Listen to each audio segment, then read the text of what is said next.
राजनीतिक पार्टी के लोग हैं, तो राजनीति में कैसे कांग्रेस की आइडियोलॉजी को प्लस हम लोग चुनाव कैसे जीत करके आए दोबारा यहाँ पर 2024 में कैसे मोदी को सत्ता से हटाना है, तो ये सारी चीजें वहाँ पर चर्चाएं होंगी। सर दैनिक कैंप में कौन कौन से लोग शामिल किए हैं? वो तो शेड्यूल उनके आने के ऊपर है। हमने जो निमंत्रित जैसे जैसे सेशन किया है, तो जैसे जैसे जो जिस विषय के ऊपर वक्ता होगा वो आएगा, उसी हिसाब से हम सेशन को आगे चलाएंगे। सर दिल्ली दौरे पे रहे जिलाध्यक्षों की बाकी नियुक्ति, राजनीतिक नियुक्ति, किस किस मसलों में चर्चा इस माह? दिल्ली दौरे में संगठन के हिसाब से नहीं, मैं जो सदस्यता हमारा अभियान चल रहा है उसमें जो डिजिटल सदस्यता अभियान हमारी पार्टी लॉन्च कर रही है, कुछ स्टेट में चल भी रहा है, तो राजस्थान में हम जनवरी से उसको यहाँ पर भी लॉन्च करना चाहते हैं, जिसके माध्यम से ब्लॉक अध्यक्ष वगैरह जो है वो एक ऐप होगा, उस ऐप के माध्यम से सदस्य बनाएंगे और उसमें पूरी जानकारी होगी, वोटर आईडी कार्ड जो है उसका नंबर और उसका मोबाइल नंबर वगैरह वगैरह सारी चीज़ें होंगी, और 3 तरीके से वेरीफाई करने के बाद में उनको हम लोग बनाएंगे और उसको कार्ड भी मिलेगा। 5 रुपये सदस्यता शुल्क उसका है, तो ये सारी चीज़ें होंगी। तो सदस्यता शुल्क जो हमारा डिजिटल है उसके बारे में हमारी एक महत्वपूर्ण बैठक थी और उसको हम जनवरी में उसको आगे करेंगे। तो 2021 लगभग समाप्त होने जा रहा है। संगठन बनाने से लेकर चुनाव जीतने तक ये साल आपको काफ़ी फायदेमंद भी रहा है और साल में काफ़ी परफॉर्मेंस भी आपका और कांग्रेस संगठन का बेहतरीन रहा है। क्या आगे के उसके चलते हैं? देखिए, सत्ता और संगठन मिलकर के सरकार की योजनाओं का लाभ गांव में, ढाणी में, वार्ड में बैठे लोगों को मिले, ये सुनिश्चित कर रहे हैं। संगठन को मजबूत कर रहे हैं। संगठन के जो भी कार्यक्रम हमें एआईसीसी देती है वो कर रहे हैं। मोदी सरकार जो वादे खिलाफी उन्होंने की है, जो जिस प्रकार का माहौल उन्होंने बना रखा है, महंगाई रोक नहीं पा रही है, रोजगार दे नहीं पा रही है, किसानों के साथ अत्याचार कर रही है, उन सब मुद्दों को भी हमने यहाँ पर संगठन के माध्यम से बहुत पुरजोर तरीके से उठाया है।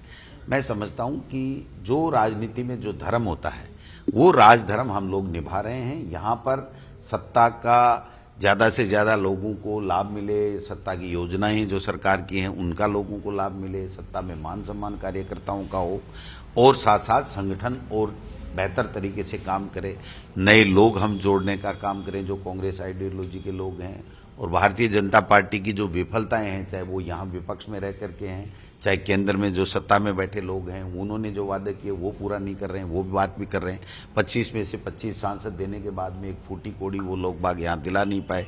जल संसाधन मंत्री यहाँ के होने के बावजूद वो केवल मात्र इसमें लगे हुए हैं कि मैं मुख्यमंत्री का चेहरा कैसे बनूं, ये इनके प्रकारेण, और जो सीनियर लोग हैं उनको दरकिनार करके वो अपने आप को साबित करने की कुचेष्टा में लगे हुए हैं।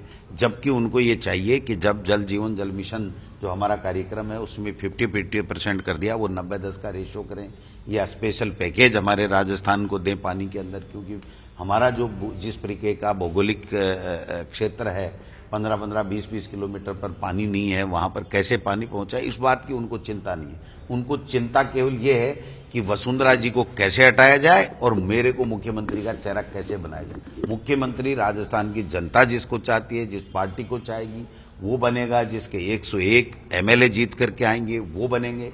आज उनको ये चाहिए कि 25 में से 25 सांसद देने, और एनडीए की दूसरी बार केंद्र में सरकार होने के बावजूद उन्होंने राजस्थान को क्या दिया। एक काम 25 सांसद अगर गिना दे कि मैंने ये काम करवा दिया, उनका तो एमपी कोटा ही मोदी जी ने बंद कर दिया। आप बताइए, 5 करोड़ एमपी कोटा होता था केंद्र में, जो सांसद होते थे वो खत्म कर दिया, और हमारे सरकार ने, हमारे मुख्यमंत्री ने एमएलए का 5 करोड़ का कोटा कर दिया। आप फर्क देखिए कितना फर्क है। वहां खत्म, क्योंकि विकास कराना नहीं, केवल धर्म की बात करनी है, भाई को भाई से लड़ाना है, जातियों की बात करनी है, राम मंदिर की बात करनी है, धारा 370 की बात करनी है, इसके अलावा काम की बात नहीं करनी। और हमारे यहाँ आप देखिए कि कितने विकास है, कोरोना का बेहतर मैनेजमेंट है। मुख्यमंत्री चिरंजीवी योजना में हम गारंटी टू हेल्थ की तरफ चल रहे हैं कि हम स्वास्थ्य की हर व्यक्ति को, राजस्थान के प्रत्येक व्यक्ति को गारंटी दे सके। रोजगार की गारंटी हमने दी है, सूचना की अधिकार हमने दिया, राइट टू एजुकेशन हमारे यूपीए सरकार ने दिया। इन्होंने किया क्या है? एक दूसरे को नीचा दिखाना, केवल कांग्रेस को कोसना, कांग्रेस को गालियां देना, हमारे नेतृत्व पे झूठे आक्षेप लगाना, इसके अलावा इनका कुछ भी नहीं है। सोशल मीडिया का दुरुपयोग करना, अपने 9 सांसद बीजेपी के क्वेश्चन लगाने के बाद में आउट हो जाते हैं, तो आप समझिए कितना गंभीर मामला है। उनके खिलाफ कार्रवाई करनी चाहिए कि आपने क्वेश्चन लगाया क्यों। उनको हो सकता है कि या तो वो कहीं न कहीं से कोई मैनेज हो गए हों, या फिर सरकार के खिलाफ लगा दिया होगा तो मोदी जी ने और अमित शाह ने उनको डांट दिया होगा। ये जांच का विषय है कि 9 सांसद उनके क्यों गायब रह रहे हैं क्वेश्चन लगाने के बाद में। यानी जनता के मुद्दों से उनको कोई वास्ता नहीं है, जबकि हमारी सरकार अच्छा काम कर रही है और सत्ता और संगठन समन्वय के साथ में अच्छा काम। आपने प्रशिक्षण शिविर के लिए कहा है, सतीश पूनिया जी बोले कि अजय माकन और वेणुगोपाल जी दोनों को प्रशिक्षण की आवश्यकता है, वो क्या प्रशिक्षण है? वो तो मजदूरी कर रहे हैं भाई। सतीश पूनिया जी को नेता कहाँ मान रहे हैं ये लोग बाग? नेता माने तब तो बात चले। वो क्या कह रहे हैं, किसको प्रशिक्षण की जरूरत है? प्रशिक्षण की आपको जरूरत है जो केडर बेस्ड पार्टी अपने आप को कहती है, जो अनुशासित पार्टी अपने आप को कहती है, जो आरएसएस के साथ मिलकर के काम करती है, उनमें अनुशासनहीनता की पराकाष्ठा है कि मंच के ऊपर अमित शाह के सामने आप अपनी ही सरकार की रही की बुराई करो, अपने ही मंत्रियों को भ्रष्टाचारी बताओ, अपने ही लोगों के खिलाफ षड्यंत्र करो। ये किसी भी संगठन का अच्छा काम नहीं हो सकता है। ये उनको अपने गिरेबान में झांकना चाहिए कि वो कर क्या रहे। जयपुर जिला परिषद जो थी उसमें सहजमानी हुई, लगता है कि 12 में कांग्रेस ने उसका बदला लिया। जनता जनार्दन है भाई। देखो, पार्टी को जो जीतता है उसको पार्टी को वोट देना चाहिए, लेकिन अब गुप्त मतदान है, कौन कहां किस तरीके से दे देता है। हम भी हमारे में जांच कर रहे हैं, वो भी अपनी जांच करें, कौन मना कर रहा है। जांच करने में कोई बुराई नहीं है। मेरा ये मानना है कि जो जिस पार्टी के सिंबल से जीता है उसको उस अपनी पार्टी को वोट देना चाहिए।